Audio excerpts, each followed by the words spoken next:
Canadian investors who frequently trade inside their tax-free savings account might be feeling a little uneasy following a recent ruling coming out of the Tax Court of Canada in a case involving an investor who was engaging in day trading through this account. A judge ruled that the investor was generating business income, which could mean a potentially giant tax bill. For some clarity around investing through TFSAs, we are joined by none other than Nicole Ewing, Director of Tax and Estate Planning at TD Wealth. Nicole, great to have you with us. Let's get down to it. A TFSA, just to remind people, is a registered account. That means if you're 18 or older, you can earn your tax-free investment income inside of that through a whole different range of different kinds of investments. So why is day trading problematic? Well, I mean, very simply, it's because in the Act itself, the language of the Act prohibits it. So when we look at Section 146.2 sub 6 of the Income Tax Act, that's where TFSAs are dealt with. And it explicitly says that to the extent you're investing in non-qualified investments or having business activity in the TFSA, it will be taxed. And it's a long-standing position of CRA in the courts that excessive trading, trading in foreign currency, option writing, all of this is regarded as business activity. And so business activity is taxable within a TFSA.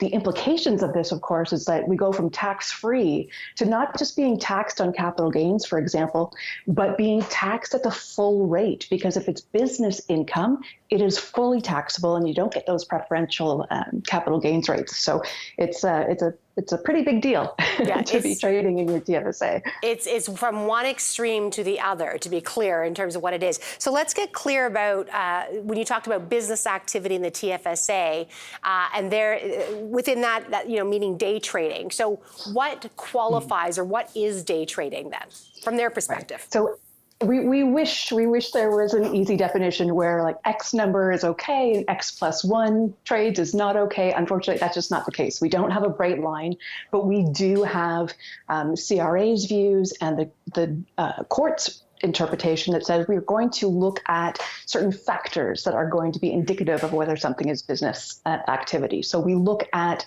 the frequency of trades, how long the individual is holding on to certain investments. Is it a very brief period of time, or is it with the idea of a regular investment that you would hold it for some time?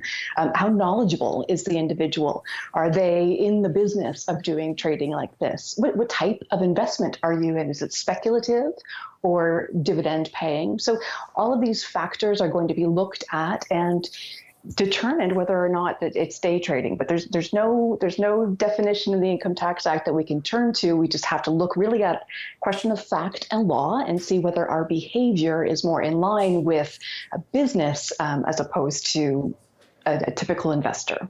What about the RRSP? I mean, if you can do this with TFSA, what do we know that it could mean for the same kind of activity in RRSP?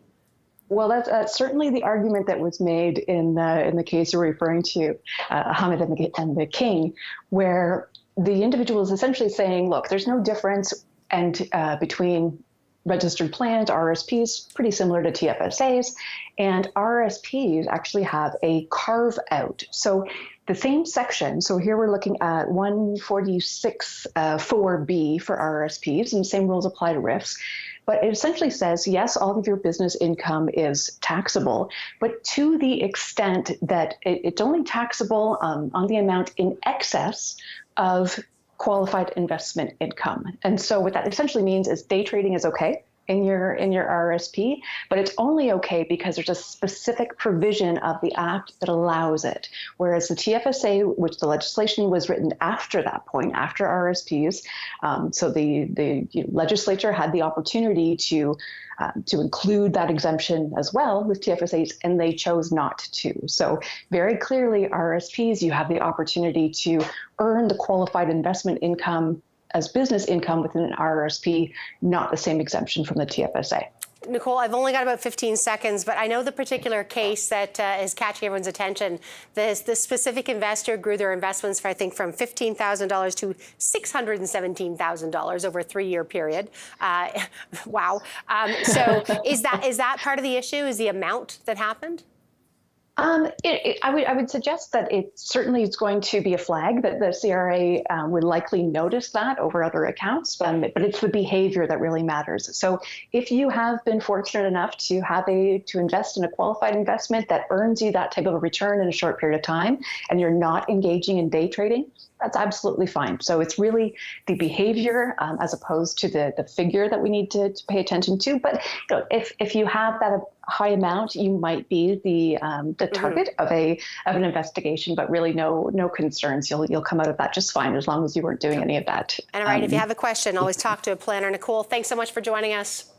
Oh, my pleasure, Kim. Nicole Ewing, Director of Tax and Estate Planning at TD Wealth. Now, if you would like to see more of Nicole, make sure to tune into our daily show, which airs weekdays at noon on TD's web broker platform, hosted by Greg Bunnell. She'll be appearing on Tuesday, and you can even send in your questions and ask them live. So don't be sure not to miss it. Thanks so much for watching. There's our email. If you want anything to send anything to us, we'd love to hear from you. Thanks for watching, and we'll see you again next week.